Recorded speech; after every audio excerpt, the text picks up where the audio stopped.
The playlist was perfect, or at least, it would have been. I sat hunched over my laptop in our Denver apartment, methodically arranging songs that told the story of Samantha and me. At Last by Etta James for our first dance. Can't Help Myself by the Four Tops because she'd hummed it while making breakfast the morning after we moved in together. September by Earth, Wind and Fire because we danced to it, drunk and laughing, at her cousin's wedding where I first knew I wanted to marry her. Thursday evening, 3 days before our wedding.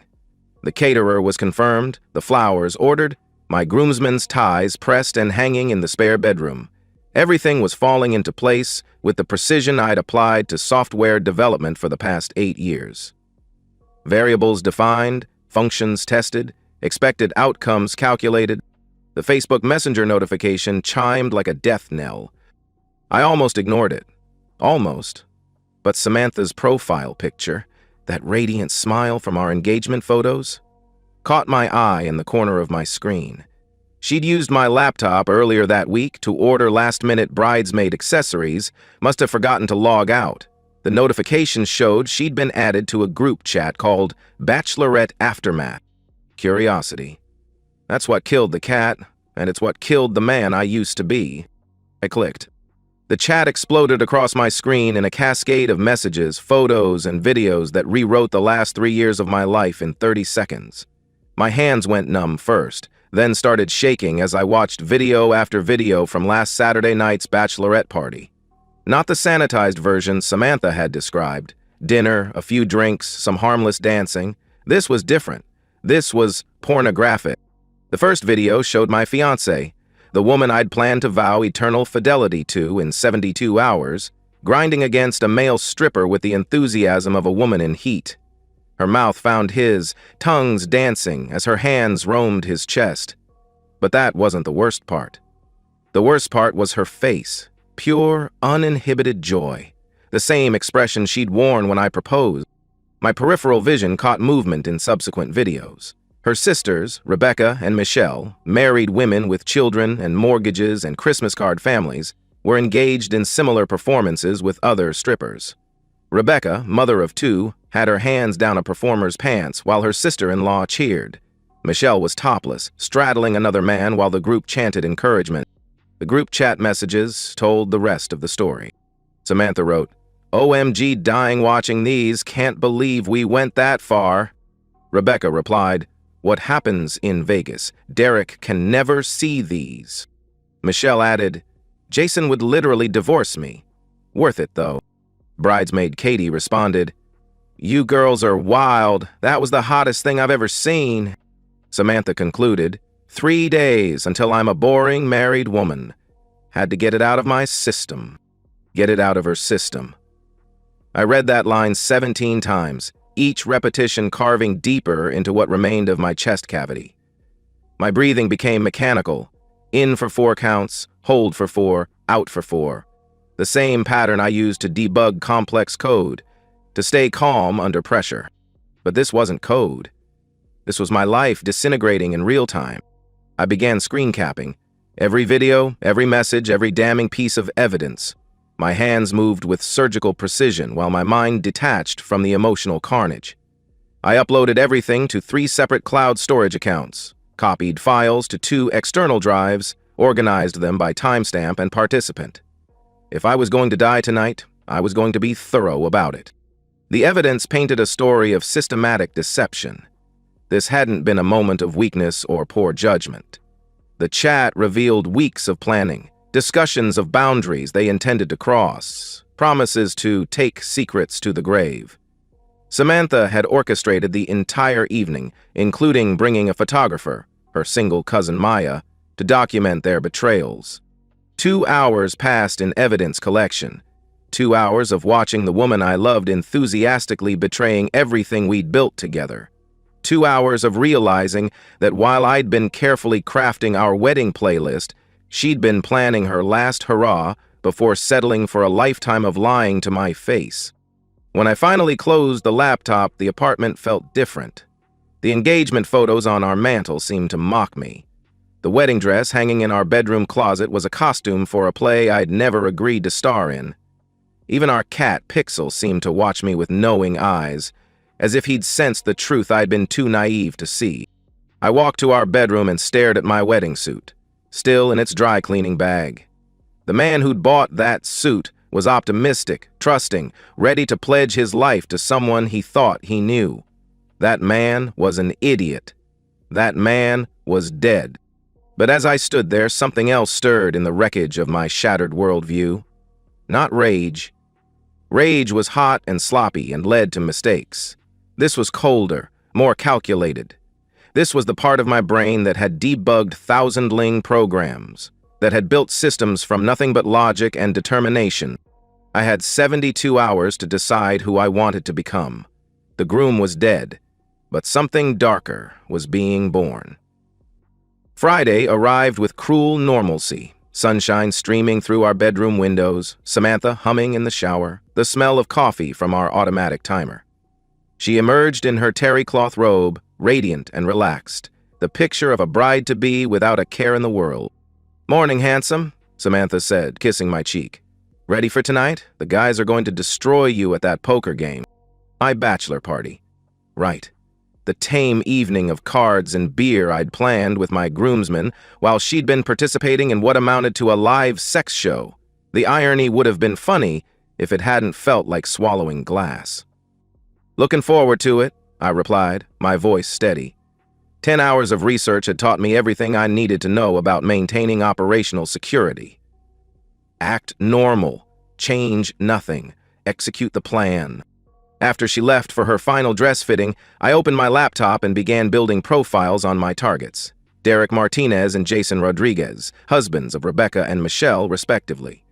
LinkedIn, Facebook, Instagram, public records. Construction foreman and corporate accountant, both living in suburban Denver, both fathers, both about to have their lives imploded by information they deserved to possess. Derek first. 8 years married, 2 kids under 10, worked for Morrison Construction. His social media showed a devoted father who coached Little League and posted anniversary tributes that would break your heart. Recent photos revealed subtle changes. Forced smiles, shadows under his eyes.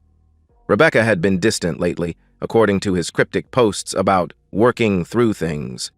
Jason was different. 5 years married, no kids yet, worked as a senior accountant at Preston and Associates downtown. His feed was more restrained, professional, but I caught glimpses of strain there too. A recent post about appreciating the people who stick by you had an undertone of desperation. Both men were already sensing something was wrong. I was about to confirm their worst fears. I called Derek first, reaching him during his lunch break. "Derek Martinez?" I asked when he answered. "Yeah. Who's this?" Derek responded. "Ethan Brooks. I'm marrying Samantha Martinez this Sunday, Rebecca's brother-in-law." "Oh, hey, man, congratulations. Rebecca's been excited about the wedding. What's up?" The words came out steady, rehearsed. "I need to meet with you today. It's about Rebecca and Samantha. There's something you need to know." Silence stretched between us like a taut wire.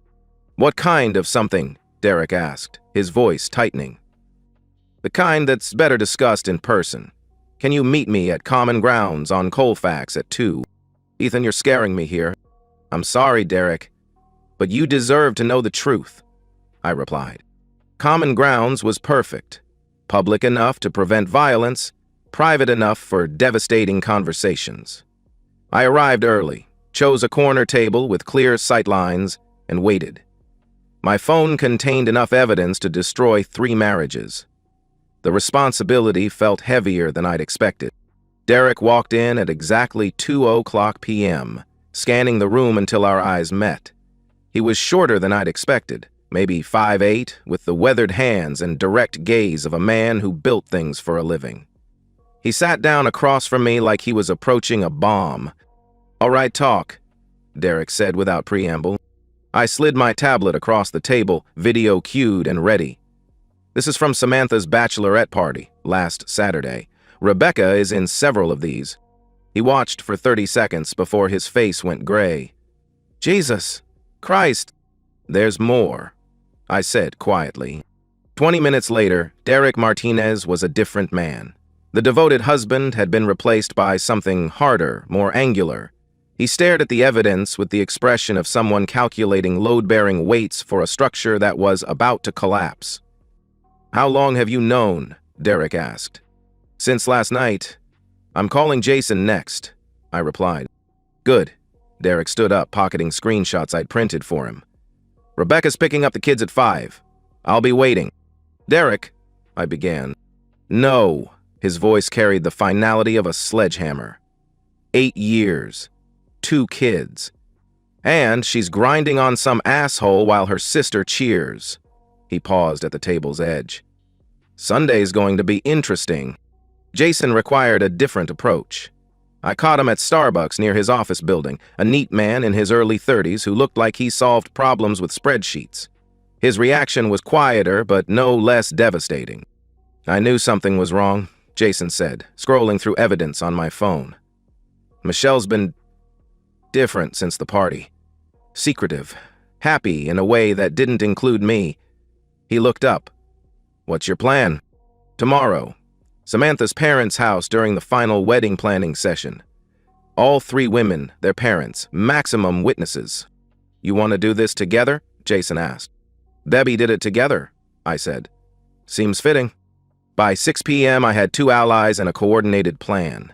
3 tablets, 3 sets of evidence, 3 marriages about to detonate simultaneously. We synchronized our watches like a military operation, because that's what this had become. Strategic warfare against an enemy that had declared war on us first. My phone buzzed with a text from Samantha. "Can't wait to marry you on Sunday. Love you forever. Or ever." The word tasted like ashes. She'd used it while straddling another man 6 days ago, and she'd use it again in 48 hours, while lying to my face in front of God and our families. But Sunday wasn't about the wedding anymore. Sunday was about justice. The Martinez family home buzzed with pre-wedding energy when I arrived Saturday afternoon. Samantha's mother, Elena, was arranging centerpieces in the dining room while her father, Carlos, reviewed seating charts at the kitchen table. The 3 sisters clustered around the breakfast bar, champagne glasses in hand, laughing over last-minute details with the easy intimacy of shared secrets. "There's our groom," Rebecca called out, her voice bright with artificial cheer. She looked exactly like someone who'd spent the week waiting for her husband to find certain videos. Dark circles under carefully applied concealer, wine at 2 p.m., that desperate brightness of someone trying too hard to act normal. Michelle raised her glass. "To Ethan, welcome to the family." Samantha glowed beside them, radiant in a sundress that made her look like the perfect bride-to-be. She kissed me when I approached, tasting like champagne and lies. "How are you feeling? Nervous?" "Ready for tomorrow," I said, which was true enough. The doorbell rang at 2:17 p.m. Derek's arrival pulled the first thread from their carefully constructed tapestry of deception. He looked like a man who'd slept 3 hours in the past week, which probably wasn't far from the truth. "Derek," Elena called from the kitchen. "Perfect timing. We need a man's opinion on the table arrangements." "Actually," Derek replied, positioning himself near the living room entrance, "I think I'll wait for Jason." Rebecca's smile faltered. "Jason? Why is Jason coming?" Before Derek could answer, the doorbell rang again. Jason entered with the measured precision of someone who'd spent the morning reviewing legal documents. He nodded to me, took his position near the back patio door, and checked his watch. The temperature in the room dropped 10 degrees. "Boys, what's this about?" Carlos asked, setting down his seating chart. I moved to the center of the room, ensuring everyone had a clear view. 3 women, 2 parents, 2 brothers-in-law, all witnesses to what came next. My hands were steady as I pulled out my tablet. "Before the wedding tomorrow, there's something everyone needs to see." "Ethan," Samantha said, her voice carrying a warning note. "What are you doing?" "I'm showing everyone what you did at your bachelorette party." The silence that followed was profound. Rebecca went white. Michelle started shaking her head before I'd even hit play. Samantha's face cycled through confusion, realization, and panic in the space of 3 seconds. "It was just harmless fun," Rebecca said quickly. "Girls' night out, nothing serious." Was this harmless? I turned the tablet toward the room. The video played on the large screen. Samantha, grinding against a male stripper with pornographic enthusiasm. Rebecca, married mother of two, with her hands down another performer's pants. Michelle, topless and straddling a third man while the group cheered. Elena Martinez dropped her wine glass. The sound of shattering crystal punctuated the destruction of 3 marriages. "Oh my God," Carlos whispered. "It's not what it looks like," Samantha said, but her voice had lost all conviction. Derek stepped forward, his own tablet ready. "Here's what it looked like from another angle." More footage, different perspectives, same betrayals. Rebecca tried to cover her face, but the damage was done. Jason's voice cut through the chaos with accounting precision. "Michelle, this is you saying, and I quote, 'Jason would literally divorce me, worth it though.'" He read from his phone, Michelle's own words condemning her. The sisters' unity crumbled like a house built on sand. Rebecca turned on Samantha first. "This was your idea. You planned the whole thing." "I didn't force you to," Samantha protested. "You said it would be fun. You said no one would ever know," Rebecca shot back. Michelle joined the feeding frenzy. "Samantha brought the photographer. She documented everything." "You documented it?" Samantha's voice climbed toward hysteria. "You were the one who—" "Stop." My voice cut through their blame-shifting with surgical precision. "All 3 of you participated. All 3 of you lied. All 3 of you betrayed your families." Elena was crying now, her perfect wedding preparations forgotten. Carlos stood frozen, watching his daughters destroy themselves with their own words. The family dynamics I'd observed from the outside, their closeness, their shared secrets, their fierce loyalty, had inverted into mutual destruction in less than 10 minutes. "Ethan, please." Samantha stepped toward me, tears streaming. "It was a mistake. I love you. I'm marrying you tomorrow." "No," I said quietly. "You're not." I reached into my jacket and pulled out her engagement ring. The 2-carat diamond she'd worn for 18 months, the ring I'd saved 6 months to afford. The symbol of a future that had never really existed. I placed it on the coffee table between us. "The wedding is canceled. The vendors have been notified. The deposits are forfeit. You'll receive a detailed accounting of the financial consequences of your choices." "Eden," Samantha began. "I'm done." I looked around the room one last time, memorizing the faces of people who'd welcomed me as family while harboring their daughters' betrayals. "You all knew, didn't you? Parents always know." Elena's sob confirmed my suspicion. I walked toward the door, Derek and Jason flanking me like an honor guard. At the threshold, I turned back to address the wreckage. "Samantha, you said you needed to get it out of your system before becoming a boring married woman. Congratulations, you're not going to be a married woman at all." The door closed behind us on the sound of Elena Martinez's heartbroken wailing and the raised voices of 3 women who'd destroyed everything good in their lives for 30 minutes of sexual gratification with strangers. Outside, the Colorado sunshine felt like absolution. Jason lit a cigarette with shaking hands. Derek stared at the house like he was calculating its demolition. "That went better than expected," I said. "Better?" Jason laughed, a sound like breaking glass. "We just nuked 3 marriages in front of their parents."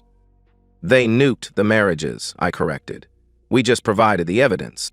We stood there for a moment, 3 men who'd walked into that house as husbands and fiancé and walked out as something else entirely. The future stretched ahead of us, uncertain but clean.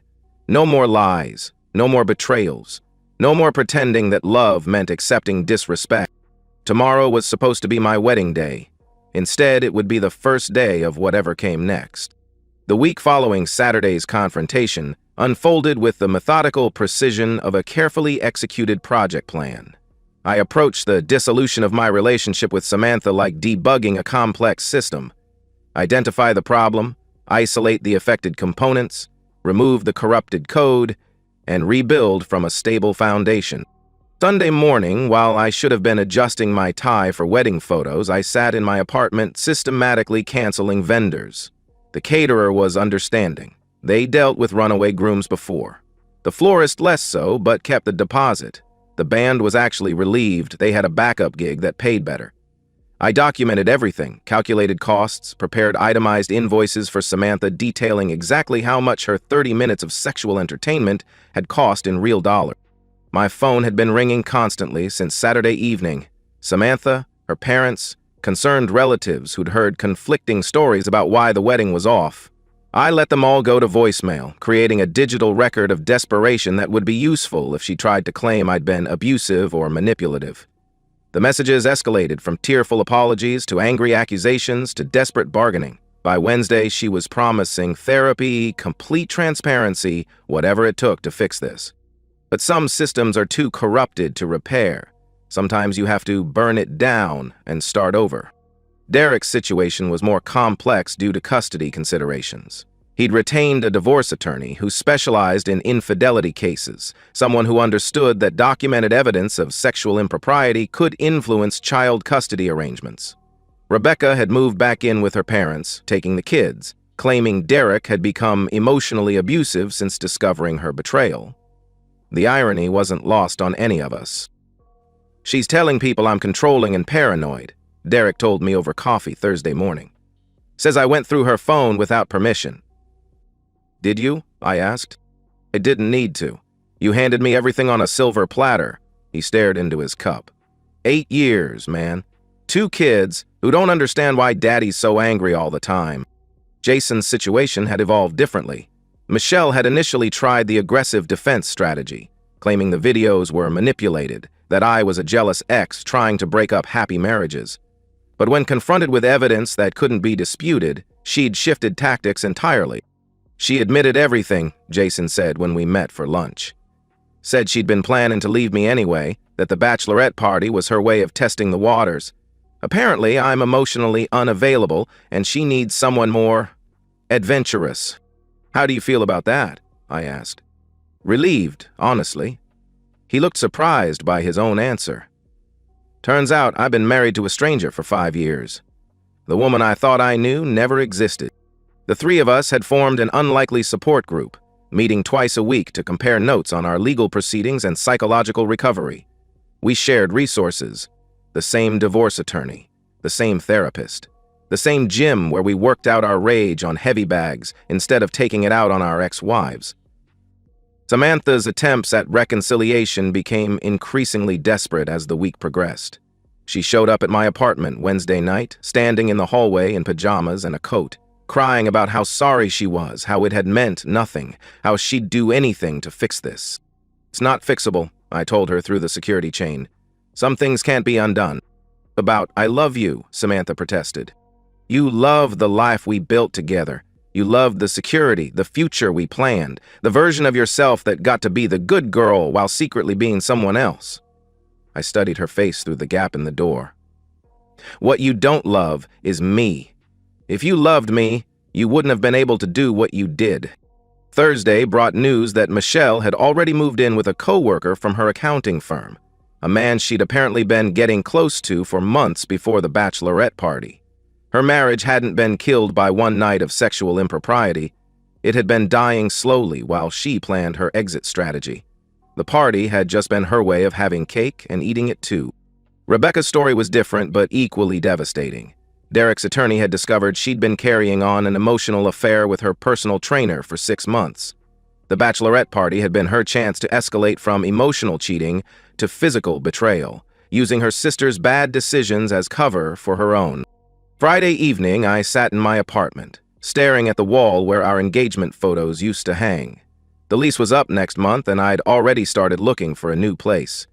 Somewhere clean, modern, with no memories of the life I'd planned with Samantha. The apartment we'd shared felt contaminated now, every corner holding reminders of promises that had been lies. My phone buzzed with a text from an unknown number, one of Samantha's friends, probably, trying to intercede on her behalf. The message was longer than expected. Maya wrote, "Ethan, this is Maya, Samantha's cousin. I was at the bachelorette party. I want you to know that I tried to stop them, but they said it was just harmless fun. I'm sorry I didn't speak up sooner. What they did wasn't right. You deserve better." Attached was a photo I hadn't seen before. The three women the morning after the party, laughing over breakfast while reviewing photos from the night before. Not an ounce of regret or guilt among them.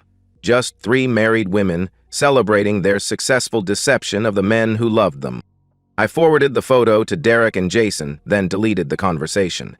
Some evidence was worth preserving, some was just salt in wounds that were finally starting to heal.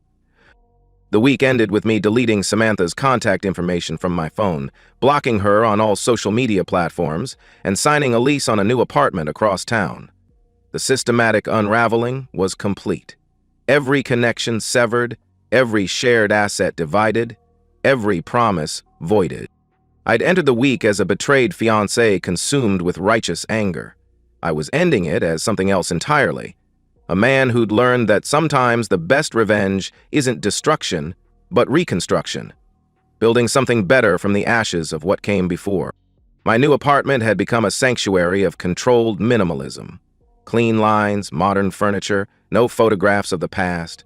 The morning sun streamed through floor-to-ceiling windows, illuminating a space that belonged entirely to me. No compromises, no shared decisions, no accommodating someone else's taste in throw pillows. The laptop, where I'd first discovered Samantha's betrayal, now served exclusively creative purposes. I'd been promoted to senior developer at my firm and was 3 months into a startup project with a former colleague. The app we were building, a platform for verified testimonials and reputation management, felt appropriately ironic. We were creating systems to help people identify trustworthy individuals and businesses. Professional paranoia monetized. The monthly dinner with Derek and Jason had become a ritual of accountability and friendship. We met at different restaurants, comparing notes on our rebuilt lives like generals reviewing successful campaigns. Derek had won primary custody of his children after Rebecca's emotional affair became public record. His construction business was thriving. Apparently, going through a divorce had made him more focused and driven than ever.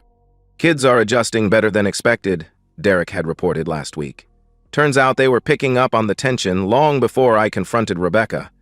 Now that everything's out in the open, they seem relieved. Jason had surprised us all by documenting his post-divorce journey on social media. His Instagram feed showed him hiking through European cities, learning photography, trying foods he'd never experienced during his marriage. The captions were thoughtful, sometimes philosophical. He'd gained thousands of followers who found inspiration in his story of reinvention. Michelle reached out last month, Jason had told us, wanted to clear the air and find closure. I told her I'd already found both those things, and they didn't require her participation. Through social media glimpses and inevitable small-town gossip, I'd learned the fates of the three women who'd shattered their own lives for 30 minutes of sexual gratification. Samantha had moved back in with her parents, battling depression and struggling to rebuild her social reputation. The canceled wedding had become neighborhood legend, with details growing more dramatic in each retelling.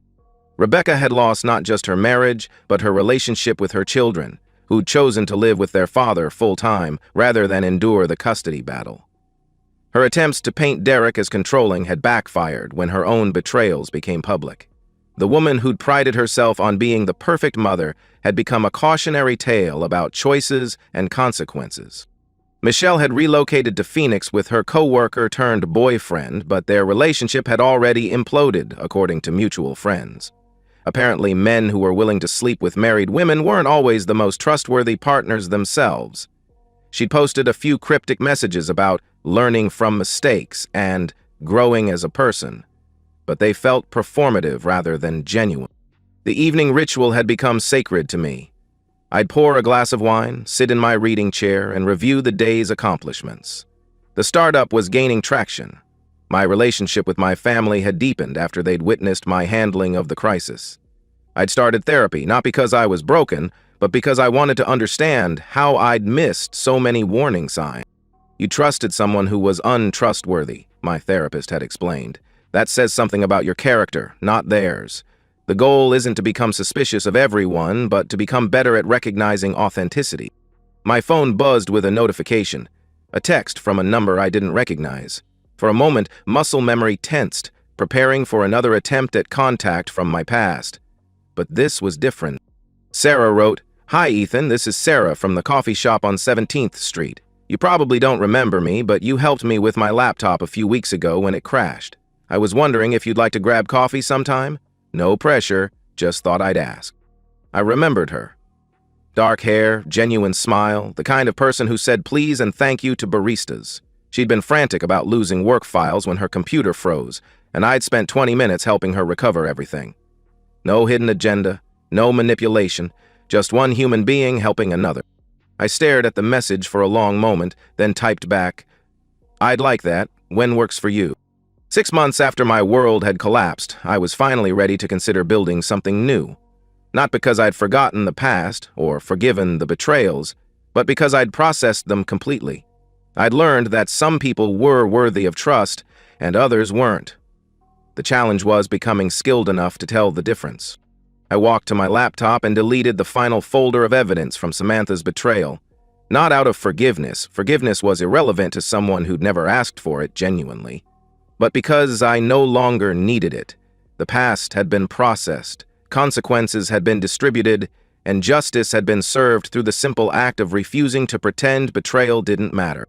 The man who'd bought that wedding suit was dead, but the man who'd risen from those ashes was stronger, wiser, and finally ready to trust again, carefully, selectively, but authentically. The future stretched ahead, uncertain but clean, and for the first time in 6 months, that felt like enough. And that's the end of today's story. If you enjoyed it, please give this video a thumbs up and drop a comment below. Your support helps the algorithm push my content further. If you're new to the channel, don't forget to hit that subscribe button. It really helps me keep creating more stories for you. Thanks for watching, and I'll see you in the next one.